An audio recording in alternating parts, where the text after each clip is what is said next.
kita akan memulai acara kita pada pagi hari ini, virtual lecture bertemakan Justice, Peace, and Humanity.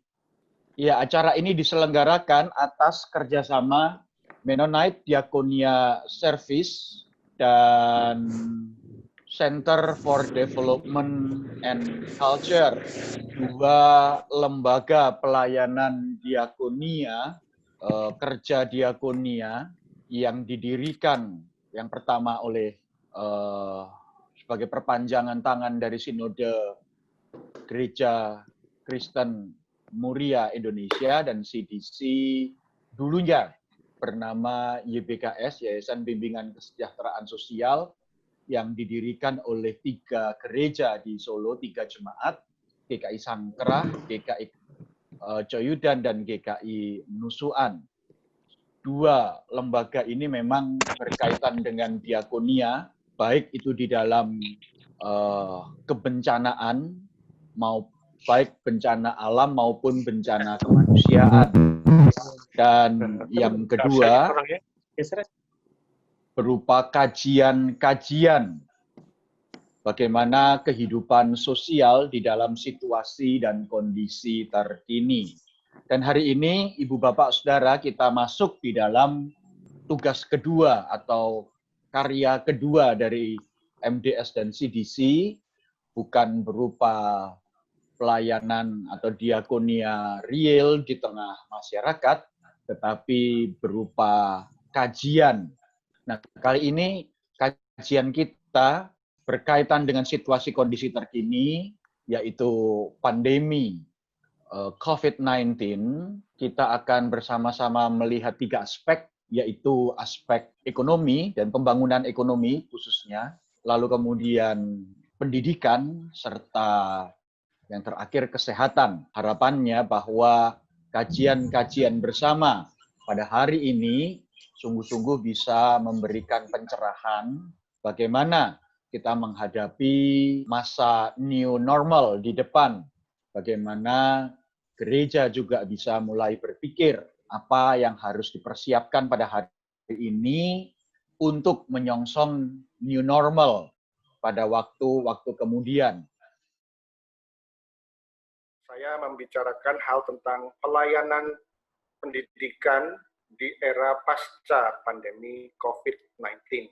Tapi tentu saja dalam pembicaraan saya ini, saya akan sedikit mengupas apa yang sudah terjadi dalam dunia pendidikan sebelum COVID-19, selama COVID-19, dan harapannya di akhir saya akan coba memproyeksikan beberapa hal yang kiranya bisa membantu dunia pendidikan di tanah air menghadapi era pasca pandemi COVID-19. Baik, sebagai pendahuluan, ya kita perlu sedikit kilas balik pendidikan di Indonesia sebelum ada COVID-19. Ini dari pengalaman pribadi atau pengamatan saya, sana dan praktek homeschooling itu sudah ada. Saya sempat memutuskan juga misalnya menghomeschoolingkan anak saya yang pertama, dan itu menimbulkan perdebatan, wah nanti bagaimana sosialisasinya, bagaimana nggak punya teman, nanti bagaimana perkembangan sosialnya dan sebagainya.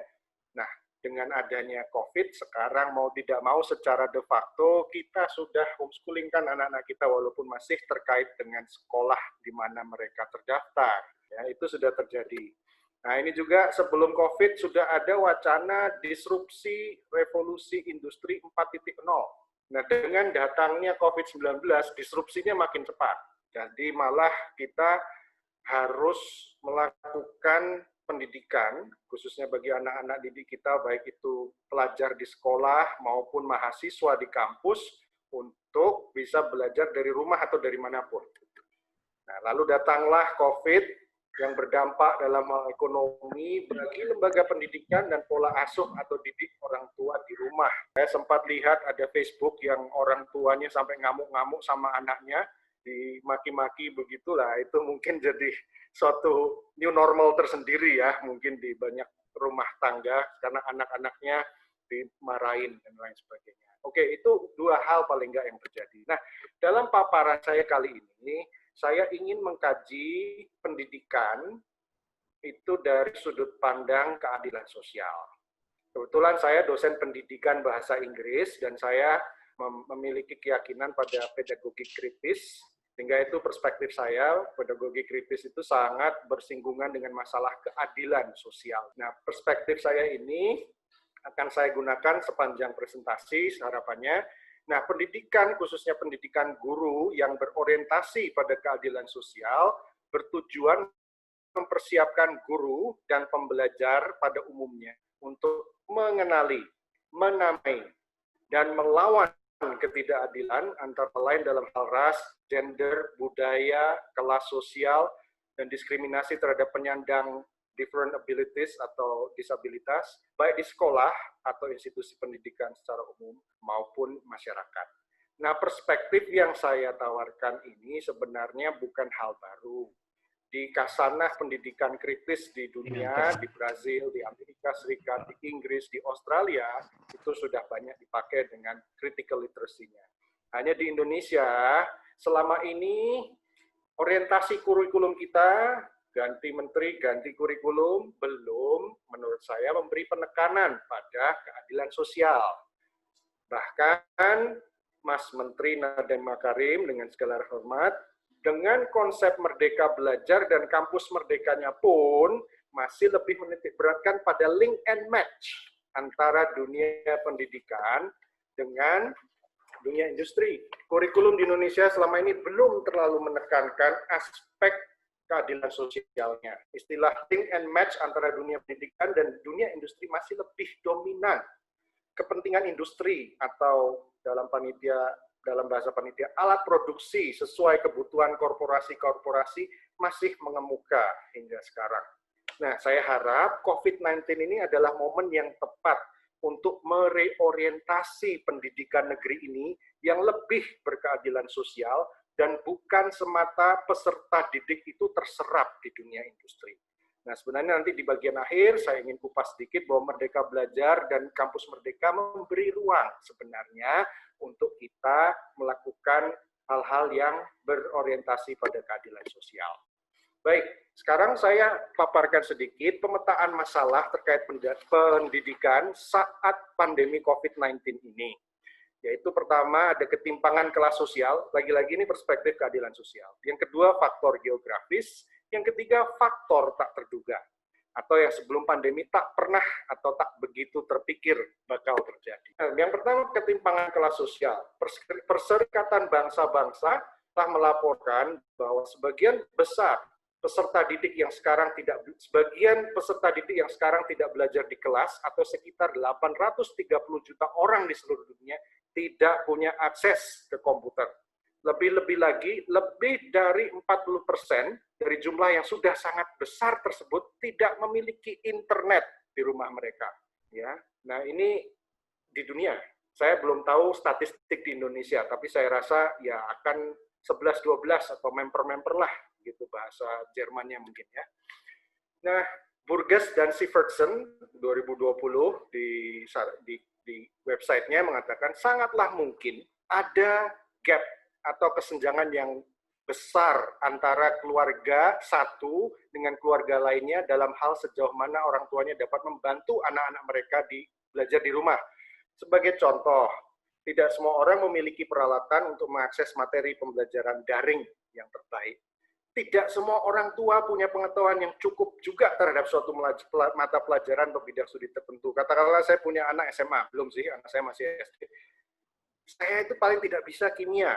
Bahasa Inggrisnya, I have no chemistry whatsoever to chemistry. Nah, kalau kondisinya seperti itu, lalu saya ngajarin anak saya kimia bagaimana? Ya kalau orang tuanya bisa kimia, kalau tidak bisa.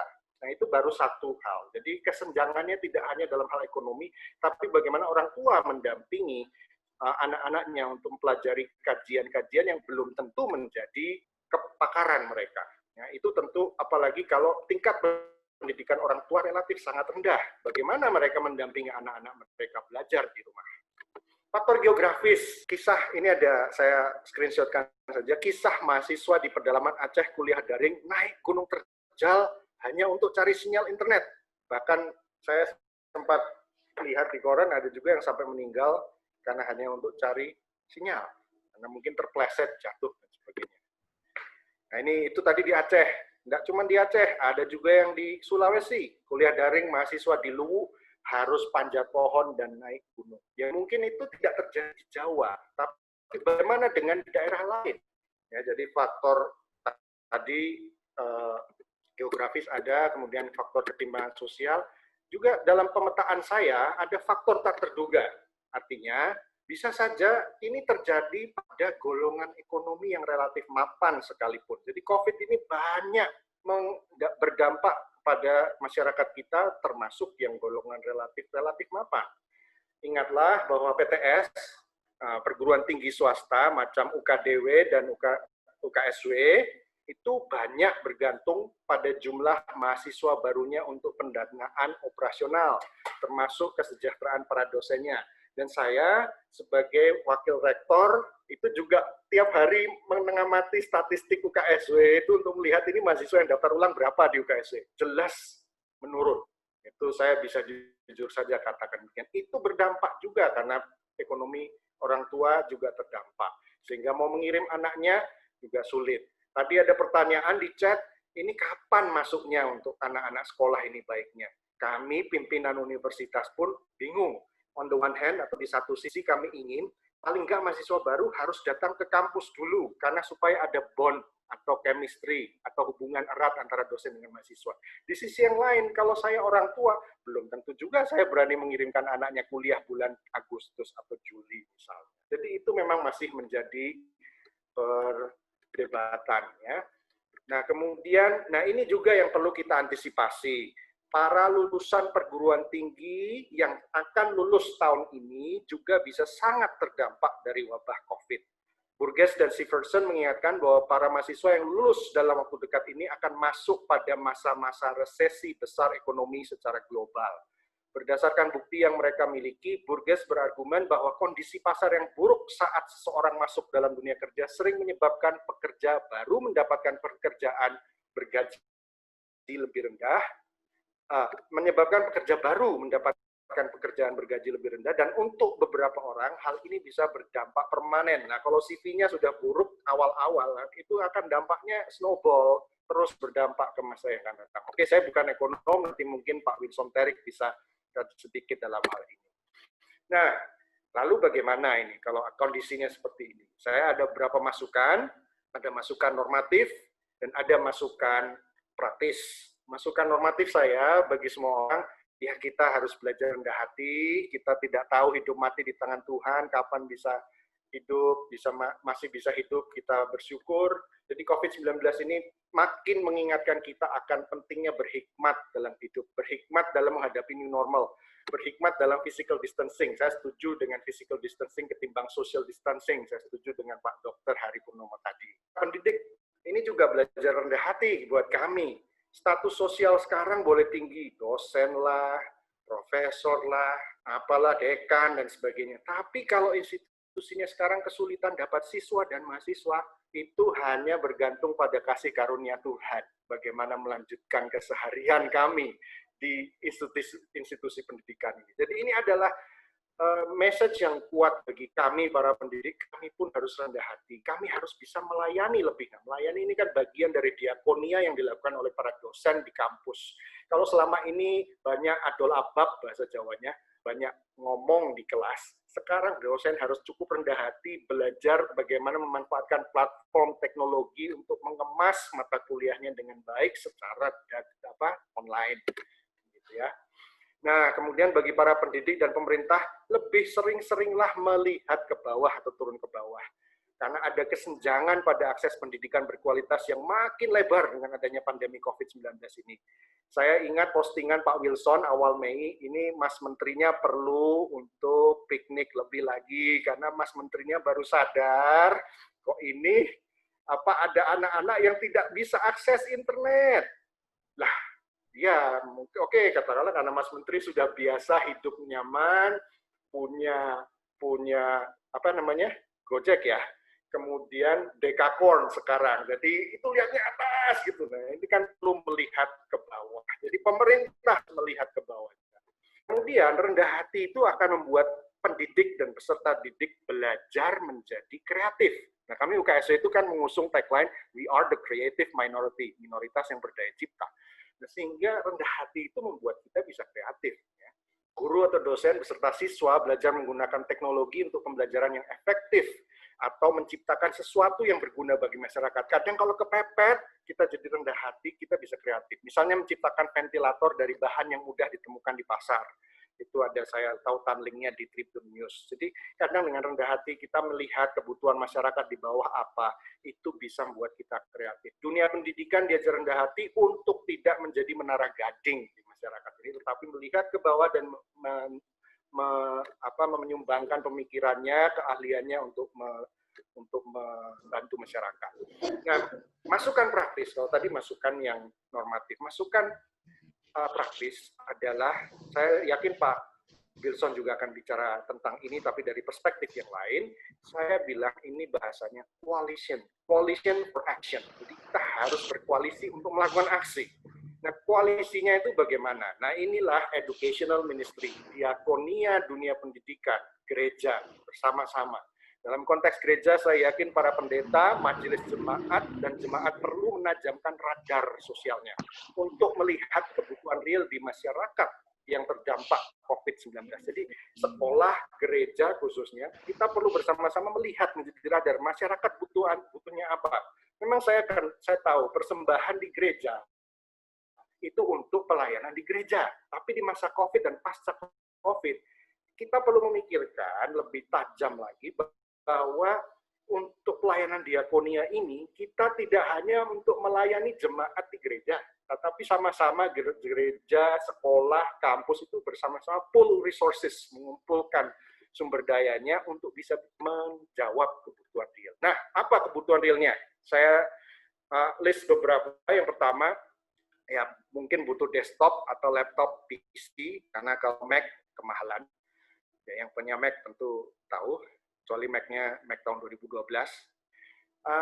Tentu dengan random access memory maupun memori untuk penyimpanan data atau storage yang relatif memadai. Nah, ini untuk masyarakat, bukan hanya masyarakat kaya, ini saya berpikir masyarakat yang butuh akses real kepada ini. Bagaimana dengan jemaat yang tidak punya PC? Ini UKSW melakukan survei juga, dan ternyata memang ada mahasiswa yang tidak punya laptop, padahal tugasnya harus dikumpulkan secara online. Butuh smartphone, ternyata mahasiswa yang tidak punya smartphone pun dari hasil survei ya ada, gitu kan. Kemudian perlu skill untuk mengoperasikan desktop atau laptop, karena kita tidak bisa asumsikan semua dosen, apalagi semua mahasiswa, walaupun mereka generasi milenial atau post milenial, bisa mengoperasikan dengan baik. Ada perlu juga kesempatan untuk magang lah. Kampus ini kalau nggak ada magang, gimana mau lulus? Jadi mahasiswa perlu ditangkap, masyarakat, gereja khususnya, pengusaha perlu melihat peluang bahwa mereka bisa menawarkan tempat industrinya, usahanya untuk magang bagi mahasiswa. Dan jangan lupa modal untuk paket-paket pelatihan yang dapat meningkatkan kompetensi pembelajaran dari peserta didik kita, ataupun modal untuk berwirausaha. Jadi yang bisa dilakukan tentu saja 3 hal secara umum. Pengadaan komputer, laptop, HP, pendampingan, nah ini peran dosen dan guru untuk mendampingi peserta didik, atau dosen mendampingi guru-guru, khususnya guru-guru senior yang tidak terlalu paham teknologi, untuk bisa mengoperasikan dan memanfaatkan teknologi untuk pembelajaran. Dan yang ketiga, pemberian modal untuk pelajaran mahasiswa, untuk mencari kerja, mengikuti pelatihan-pelatihan untuk meningkatkan kompetensinya, dan untuk modal berwirausaha. Masukan praktis berikutnya, ya ini pengalaman singkat, jelas ini bisa jadi satu sesi yang tersendiri. Saya sudah lama menggunakan learning management system, jadi guru-guru, dosen bisa memanfaatkan ini, sehingga membuat tes, membuat kuis, memasukkan bahan atau materi ajar itu menggunakan learning management system. Banyak yang menawarkan, saya kebetulan paling nyaman dengan Schoology, tapi di universitas kami ada F-Learn atau Flexible Learning, ada juga yang menggunakan Edmodo, ada yang menggunakan Google Classroom, silahkan, mana yang paling nyaman. Dan saya pikir pendidik di masa pandemi ini harus makin terampil memanage kelasnya dengan learning management system. Kemudian saya juga menggunakan aplikasi untuk merekam kuliah, saya menggunakan software Screencast-O-Matic, jadi kadang saya rekam kelas saya, itu contoh saya, itu tampilan saya, jadi saya mengajarkan what is research, saya rekam. sendiri, nggak perlu online. Yang penting saya ada laptopnya, saya bisa akses softwarenya, dan saya rekam sendiri. Saya kumpulkan sampai berapa, ada satu yang tentang mengkaji pustaka, saya kumpulkan, ternyata kuliah saya 3 jam 40 menit, saya upload di YouTube. Nah, itu misalnya. Kemudian jelas seperti yang kita lakukan sekarang, kita pakai fasilitas video conference, Zoom, Google Meet, dan sebagainya. Nah, ini kita take it for granted, kita menganggap ini lumrah, tetapi belum tentu juga guru-guru atau dosen di pedalaman bisa menggunakan ini. Belum lagi aksesnya. Ya. Nah, oke, itu yang sudah terjadi. Nah, sekarang bagian ketiga, yang terakhir dari paparan saya adalah what's next. Kita sudah di sebelum pandemi, tadi saya bicara selama pandemi, kenyataannya seperti ini, kesulitan-kesulitannya seperti ini, lalu saya memberikan masukan normatif maupun praktis. Nah, ini proyeksi ke depan, setelah COVID ini berlalu, atau kita sekarang sedang menghadapi new normal, itu bagaimana? Nah, yang pertama, perspektif saya adalah, kita perlu tahu bahwa secara global, Perserikatan Bangsa-Bangsa melalui UNESCO sudah menggariskan bahwa pencapaian tujuan pembangunan berkelanjutan itu dapat dicapai tahun 2030. Dan itu ada 17. Nah, yang saya mau zoom di sini, bukan zoom meeting ya, tapi zoom artinya saya fokuskan, salah satu tujuan pembangunan berkelanjutan adalah pendidikan berkualitas. Sehingga itu dalam tataran global, dari PBB sudah menggariskan ini. Nah, salah satu yang akan saya yakin akan makin digunakan di masa pasca pandemi adalah flip classroom. Flip classroom itu, flip itu kan dibalik. Ya, flip classroom adalah pembelajaran model balik abad 21. Flip classroom merupakan inovasi pembelajaran di mana peserta didik mempelajari konten di luar kelas atau di rumah secara mandiri, mendengarkan kuliah dosennya yang direkam, kemudian melakukan diskusi atau active learning di kelas. Jadi datang ke kelas tidak mendengarkan dosen yang ngoceh lagi, tapi lebih banyak diskusi. Ya. Apa yang dipahami dari kuliah yang sudah direkam? Apa yang bisa dipahami? Ya. Alasan dikatakan terbalik karena siswa mendengarkan pelajaran dari guru di rumah melalui rekaman video. Bisa di YouTube, Khan Academy, TED Talk, dan lain sebagainya. Kemudian siswa mengerjakan pekerjaan rumahnya dan berdiskusi di kelas. Jadi kegiatan di kelas tidak dihabiskan untuk mendengarkan ceramah dari guru atau dosen, tetapi lebih kepada diskusi dan tanya jawab, memperdalam pemahaman tentang apa yang sudah dipelajari di rumah. Nah, dan keadilan sosial dalam konteks ini yaitu memastikan bahwa semua pendidik dan peserta didik dalam suatu unit pendidikan bersama-sama maju untuk menguasai teknologi dasar, untuk pembelajaran, dan yang lebih penting untuk meningkatkan kualitas proses belajarnya untuk mengonstruksi pengetahuan bersama-sama pula. Saya lebih tekankan lagi, bersama-sama di sini menjadi penting dari perspektif keadilan sosial, karena jika hanya sebagian kecil saja, misalnya yang kaya atau yang cerdas saja, atau yang bukan penyandang difabel saja, yang mendapatkan keuntungan dari suatu pelayanan pendidikan, jelas itu tidak adil. Nah, itu tadi perspektif global, Sustainable Development Goals, atau tujuan pembangunan berkelanjutan. Bagaimana dengan di Indonesia? Perspektif kita, saya sudah katakan di awal, sebenarnya Mas Menteri sudah pada arah yang cukup benar dengan menggulirkan wacana Merdeka Belajar di sekolah, dan kampus merdeka di kampus. Merdeka Belajar, guru dibebaskan dari kewajiban buat RPP atau rancangan proses pembelajaran yang bertumpuk-tumpuk, cukup 1 lembar saja. Ya, sudah lumayan itu ya. Di kampus ada kampus merdeka, dan beberapa hal yang bisa dilakukan yaitu pertukaran pelajar, magang, asistensi, penelitian, proyek kemanusiaan, kegiatan wirausaha, proyek independen, membangun desa. Ya. Saya lanjutkan. Nah, kemudian ini jadi saya pikir bagus sekali dari kampus merdeka ini supaya ego sektoral atau hanya berkutat pada satu disiplin ilmu itu jadi dirobohkan begitu, sehingga akan lebih banyak kolaborasi antar disiplin atau interdisiplin, dan tidak hanya mengkaji suatu hal hanya dari kepakaran akademisnya saja. Dan kemudian saya menemukan juga ini framework yang bisa ditawarkan untuk gereja, untuk dunia pendidikan. Maaf ini, semoga suara saya cukup lancar. Alan, Handy, Thomas, dan Sung baru-baru ini memberikan memberikan kerangka berpikir yang baik sekali, yang berbasis pada penelitian mereka bersama-sama dengan beberapa siswa multi etnis untuk untuk memupuk kepemimpinan global generasi muda secara kritis dan berorientasi kepada keadilan sosial. Nah, itu bagaimana bentuknya? Nah, ini salah satu yang bisa dilakukan dalam kampus merdeka atau mata belajar. Peserta didik kita untuk melakukan ini, meningkatkan pertama self-awareness, kesadaran diri. Jadi siswa atau mahasiswa kita diajak melihat lebih jelas identitas mereka secara pribadi, dan kemudian mencermati akar-akar penyebab ketidakadilan sosial dan historis yang melanggengkan masalah-masalah yang mereka alami dalam hidup mereka sendiri. Nah, itu kesadaran diri atau self-awareness perlu ditingkatkan. Yang kedua, meningkatkan social awareness. Kalau tadi kesadaran diri, mulai lebih luas. Kesadaran sosial perlu dipupuk ya, lebih dalam lagi. Pada tahap ini, generasi muda dituntut agar dapat memahami masalah-masalah yang dihadapi komunitasnya, dan meningkatkan kecakapan mengatasi masalah atau problem solving skills. Nah, kalau sudah lihat komunitasnya, masalah-masalah yang dihadapinya, lalu kita tingkatkan siswa dan mahasiswa untuk mempunyai kesadaran global atau global awareness, menggunakan refleksi kritis untuk memahami hubungan antara rintangan-rintangan yang mereka hadapi sendiri atau komunitas lokalnya dan masalah-masalah yang dihadapi banyak orang di seluruh dunia. Akan kelihatan bagaimana siswa bisa menghubungkan antara apa yang sebenarnya terjadi di lingkungan dirinya, di lingkungan komunitasnya, ternyata itu juga menjadi isu global.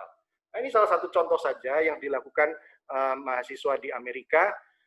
Ada usianya, ada rasnya, dari mana, minat studinya, mereka melakukan topik penelitian ini siswa SMA, dan mengaitkan antara masalah pribadi dan komunitasnya dengan masalah global. Nah, kesadaran diri, sosial, dan global bisa menjadi kerangka berpikir berorientasi keadilan sosial untuk mahasiswa di kampus merdeka dalam hal pertukaran pelajar, penelitian, studi, proyek independen, asisten mengajar di sistem pendidikan, membangun desa atau kuliah kerja nyata. Di kelima area ini, framework tadi, kesadaran diri, kesadaran sosial atau komunitas, dan kesadaran global bisa masuk dalam area-area pertukaran pelajaran dan sebagainya ini. Nah, proyek kemanusiaan, saya loncat saja, ini contoh yang dilakukan UKSW, ya, kesadaran sosial menggunakan proyek kemanusiaan, membuat perangkat cuci tangan nirsentuh yang dikembangkan mahasiswa Fakultas Teknik Elektronika dan Komputer UKSW Salatiga. Nah, jadi mengembangkan bagaimana ilmunya bisa dikembangkan untuk melakukan suatu bagi kemanusiaan. Jadi entah itu nanti pandemi COVID sudah selesai atau apa, ini salah satu kesadaran sosial bagaimana membantu masyarakat bisa dikembangkan sejak sekarang. Ya, kegiatan wirausaha yang social entrepreneurship mungkin bisa ditekankan. Nah, mungkin karena keterbatasan waktu, biarlah saya akhiri dulu paparan saya, nanti mungkin bisa ada diskusi. Jadi intinya adalah kita sebagai komunitas global terus berjuang untuk bagaimana sebaik mungkin hidup dan eksis bersama, mempertahankan keberlanjutan diri kita dan planet kita, dan bersama-sama menciptakan solusi-solusi terhadap isu-isu yang berdampak pada diri kita semua. Saya bacakan perenungan akhir saya. Educational Ministry in Post-COVID-19 adalah upaya kita bersama membangun kesadaran diri, kesadaran komunitas, dan kesadaran global agar pelayanan diakonia kita, khususnya melalui pendidikan di era Merdeka Belajar dan Kampus Merdeka itu lebih bermakna, lebih tepat sasaran, yaitu pada masyarakat termarginal, terdiskriminasi maupun terzolimi, ramah lingkungan, tidak terpasung oleh konsep link and match antara dunia pendidikan dan dunia industri saja, tapi juga serta memuliakan Tuhan. Fokusnya tidak lagi hanya pada COVID-19-nya, namun bagaimana pandemi ini makin mendidik kita bahwa relations matter. Hubungan itu berarti sekali. Lukas 10 ayat 29 mengatakan, siapakah sesamaku manusia? Ini perikop tentang orang Samaria yang baik hati.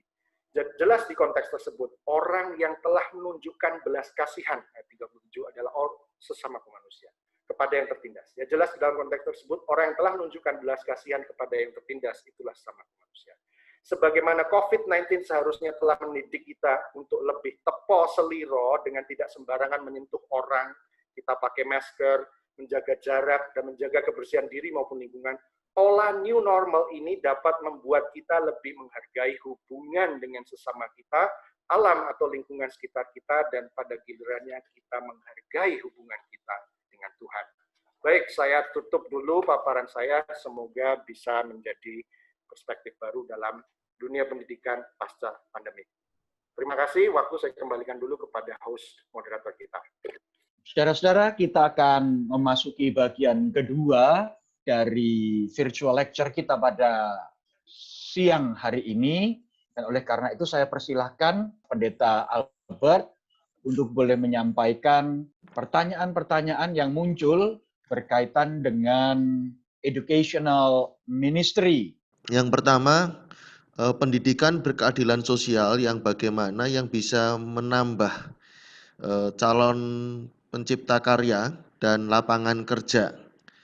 Lalu yang kedua, penerapan educational ministry di dalam bingkai frame model pendidikan SKS yang selama ini masih berjalan. Lalu yang ketiga, pembelajaran online atau pembelajaran daring, bagaimana kira-kira dampaknya terhadap humanity and justice. Lalu masukan ke sekolah berkaitan dengan kebijakan new normal yang akan kita hadapi atau akan kita segera terapkan. Lalu kira-kira masukannya ke sekolah bagaimana berkaitan dengan hal tersebut. Baik, sekali lagi terima kasih Pak Pendeta Surya. Bisa dengar ya suara saya? Ini saya catat singkat saja, 3. Jelas Pak Joseph suaranya? Baik, 3 tanggapan ya. Intinya tentang yang pertama yang saya catat, ini bagaimana kaitannya dengan penciptaan lapangan kerja di masa COVID maupun sesudahnya ini ya.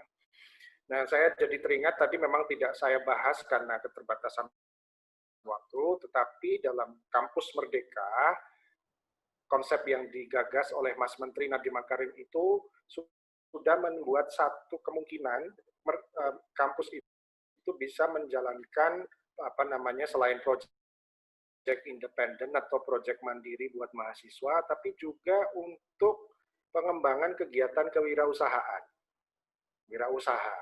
Nah, penciptaan lapangan kerja saya pikir juga bukan hanya bekerja untuk industri, tetapi juga bisa dosen-dosen yang concern dengan masalah bisnis dan wirausaha bisa nantinya turut menciptakan lapangan pekerjaan bagi mahasiswa itu sendiri, ataupun dari nanti kerjasama dosen dengan mahasiswa, mendampingi siswa-siswa di sekolah menengah juga bisa untuk melakukan pengabdian kepada masyarakat agar siswa-siswa atau guru-guru juga dapat lebih paham tentang apa itu kegiatan wirausaha. Nah, kegiatan wirausaha memang selama ini yang namanya entrepreneurship itu dalam bahasa Inggrisnya sering kita maknai hanya sebagai bisnis, mendatangkan keuntungan ekonomi dan finansial. Hanya saja dari literatur yang saya baca, ada juga kegiatan wirausaha itu yang dari sudut pandang social justice atau social entrepreneurship yang bisa dipelajari dan dilatih para mahasiswa. Nah, itu ada beberapa prinsip dari kegiatan wirausaha secara sosial. Yang pertama itu misi sosialnya kuat. Contohnya ada Muhammad Yunus, peraih Nobel Perdamaian 2006, yang menjadi prakarsa pemberian kredit mikro bagi para wanita Bangladesh yang amat miskin. Dengan kredit mikro ini, para wanita bisa menjalankan usaha kecilnya. Kemudian ada inovasi sosial, ada ide-ide baru yang tidak pasaran, tidak mainstream untuk mengatasi masalah-masalah sosial. Ada komitmen untuk melakukan transformasi sosial yang dampaknya luas dan dirasakan dalam jangka waktu yang panjang. Kemudian ada kegigihan dan nyali untuk merombak suatu tatanan atau struktur sosial yang menindas. Ada kecakapan entrepreneurial, karena ini kembali lagi wirausaha bukan hanya concern pada masalah social justice-nya, tapi juga bisa menggalang dananya. Itu semua butuh kecakapan khusus untuk menggalang dana.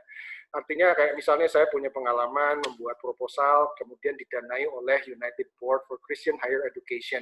Selama kita membuat proposal, dalam bahasa Inggris bisa, dalam bahasa Indonesia bisa, kemudian kita menarik potensi donor dari lembaga pemberi donor semacam United Board for Christian Higher Education in Asia atau UB, saya sering bilang.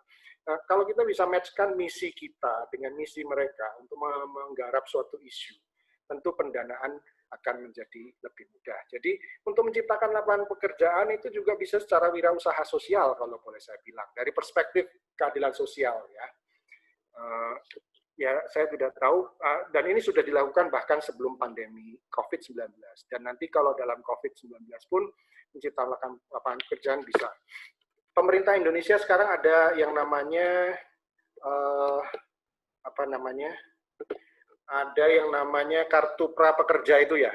Saya harus buka itu di makalah saya. Ada kartu prapekerja yang sebenarnya bisa untuk masyarakat diberi modal begitu untuk meningkatkan kompetensinya secara profesional, termasuk untuk buka usaha. Jadi ada tutorial yang didanai dengan kartu prapekerjanya pemerintah. Lah hanya memang kalau menggantungkan diri pada pemerintah untuk peningkatan kapasitas diri, ya saya tidak tahu realitanya di lapangan bagaimana, saya juga belum tahu. Hanya kembali ke tadi poin saya, coalition for action. Gereja juga kalau pemerintah pas blank gitu, artinya pas tidak sampai ke masyarakat di bawah, peran diakonia gereja akan penting juga. Jadi kalau pemerintah punya kartu prapekerja, ya gereja saya pikir perlu siap juga untuk menolong jemaat, khususnya jemaat yang secara finansial kurang beruntung itu bisa mendapatkan modal, bisa mendapatkan apa istilahnya pelatihan supaya mereka bisa bekerja atau menciptakan lapangan pekerjaannya sendiri. Itu yang pertama ya. Kemudian yang kedua, prinsip apa ini? Saya kalau tidak salah mengerti bagaimana kaitannya pembelajaran daring dengan humility and justice ya. Saya kurang begitu paham pertanyaan intinya, tetapi kalau tadi saya sempat lihat di chat bahwa bagaimana ini pembelajaran dengan sistem SKS dengan daring, ya ini lagi kembali. Kita sulit mengasumsikan bahwa semua mahasiswa atau peserta didik kita itu punya akses internet atau akses ke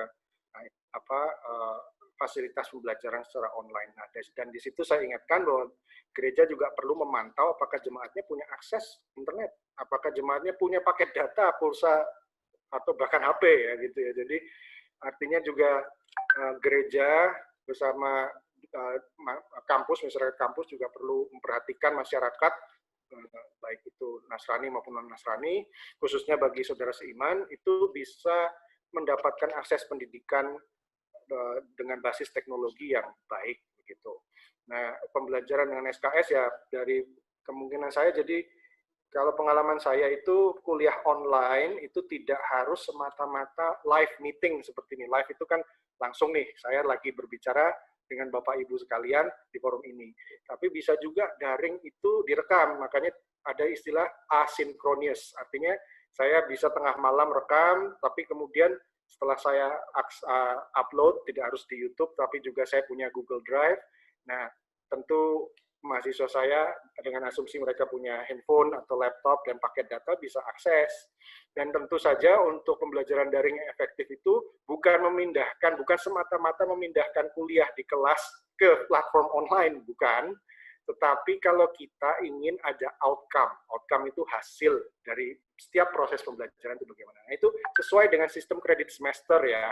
Sistem kredit semester itu kan kalau istilah pemahaman umumnya adalah kalau misalnya 3 SKS itu biasanya dimaknai 3 jam tatap muka di kelas, 3 jam belajar mandiri, 3 jam tugas terstruktur.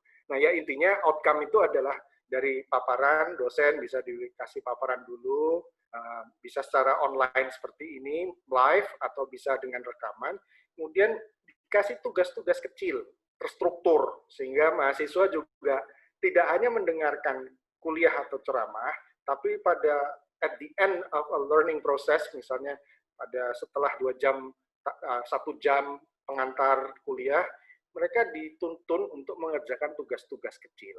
Walaupun nanti pada akhir atau tengah semester tugasnya bisa membesar begitu. Ya memang mahasiswa ada yang menjerit, wah ini gimana tugas terus. Ya salah kalau online learning itu hanya dikasih tugas mahasiswanya tanpa ada pembekalan dari dosennya. Jadi fasilitasi dari dosen akan menjadi bagian yang sangat penting pada saat proses pembelajaran. Ini bukan hanya memindahkan kuliah dari kelas ke platform online-nya, tapi dari kuliah itu kita harapkan mahasiswa dalam tiap pertemuan, ini pengalaman pribadi, itu hasilkan sesuatu apa, produknya apa, dirinya bisa berproses, misalnya membuat, kalau saya lagi mengajarkan riset itu misalnya membuat kajian pustaka, kalau langsung ayo bikin kajian pustaka, mabuk semua mahasiswa saya. Dibuat tas itu tugas yang kecil-kecil yang kira-kira bisa membantu mereka untuk mengerjakan tugas yang lebih besar. Jadi saya pikir kesempatan untuk bisa berproses bersama-sama, belajar bersama-sama itu terkait dengan justice secara umum ya, keadilan sosial artinya sama-sama majulah, jangan menunggu sampai akhir semester kemudian langsung dikasih tugas yang sangat besar dan malah nggak bisa apa-apa mahasiswanya. Selama kita pantau dari tugas kecil, wah kok belum bisa ya. Nah, dikasih feedback, saya kasih feedback, perbaiki yang ini, perbaiki yang ini. Kalau ya itu dasar Alkitabnya kan ada. Segala whoever can be trusted with very little can also be trusted with much. Siapa yang bisa dipercaya dengan perkara kecil akan diberi perkara yang besar. Prinsipnya sama, jadi saya pikir ya, kasih yang kecil, bisa nggak bisa, dituntun lagi. Ini harusnya kamu begini-begini. Sampai mereka bisa mengerjakan yang lebih besar.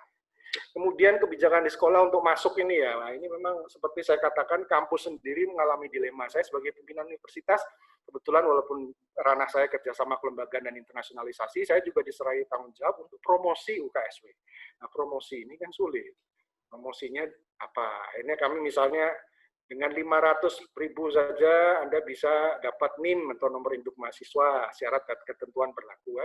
Salah satu cara untuk, tapi memang akhirnya, nah ini jangan sampai kan hanya untuk pundi-pundinya universitas lah. Apa yang universitas bisa lakukan untuk calon mahasiswa baru itu memang yang menjadi concern kami. Sehingga perdebatannya sekarang apakah kami menerima mahasiswa baru dengan new normal atau new norm, istilah Pak Wilson Terik, atau tunggu sampai Januari, ya kita masih wait and see. Pemerintah sendiri kita belum tahu. Di salah satu yang saya baca, Pak Menteri Pendidikan ingin mungkin bisa diundur tahun depan. Tapi itu beberapa bulan lalu. Nah, barusan saya baca di Kompas, menterinya sendiri ngomong, wah ini kalau siswa di rumah terus ini sosialisasi mereka bagaimana? Pemerintah sendiri masih ya antara ke sini atau ke situ. Nah, kami dari pihak kampus, dan saya pikir sekolah-sekolah juga dalam posisi yang kurang lebih wait and see. Walaupun kami ingin misalnya dengan mahasiswa baru itu kami terima bisa tatap muka dengan kelas kecil-kecil dengan protokol kesehatan. Hanya kemudian kami berpikir ini harus modal berapa untuk beli thermal gun, ditembakin satu-satu untuk cek suhunya. Kan mungkin nanti ketua kelasnya sendiri yang nembak thermal gun siapa, itu kan harus jelas. Jadi pengadaan alat APD kah atau yang terkait dengan new normal nanti yang pakai thermal gun dan sebagainya sangat perlu dipikirkan oleh sekolah maupun kampus. Oke, jawaban saya mungkin tidak akan sangat memuaskan, tetapi itu beberapa, paling enggak ini insider perspektif dari saya sebagai salah satu pimpinan di universitas. Ini pergumulan kami, apa yang sedang kami coba persiapkan agar bisa menerima keadaan di norma atau normal yang baru. Begitu dulu Pak, mungkin nanti bisa dilanjutkan. Pak Wilson Terik saya pikir juga akan siap menjawabnya yang pertanyaan berikutnya. Terima kasih. Saya lanjutkan kepada Dr. Joseph. Ya, baik. Dari saya, ya pelayanan diakonia di dunia pendidikan itu tentu untuk meningkatkan kesadaran peserta didik kita terhadap dirinya, terhadap komunitasnya, terhadap kepentingan global, khususnya yang terkait dengan penanganan COVID-19 ini, gitu ya. Dan tentu coalition for action atau aksi bersama untuk menolong yang kurang mampu, khususnya di masa pandemik ini, menjadi tugas dan tanggung jawab bersama, khususnya di kalangan pendidikan, baik kampus maupun sekolah. Dan kerjasama dengan gereja khususnya bisa makin ditingkatkan. Dan semoga pandemi ini segera berlalu, itu adalah harapan kita bersama, dan itu yang bisa saya sampaikan, dan Tuhan Yesus memberkati kita sekalian. Terima kasih. Terima kasih Pak Joseph.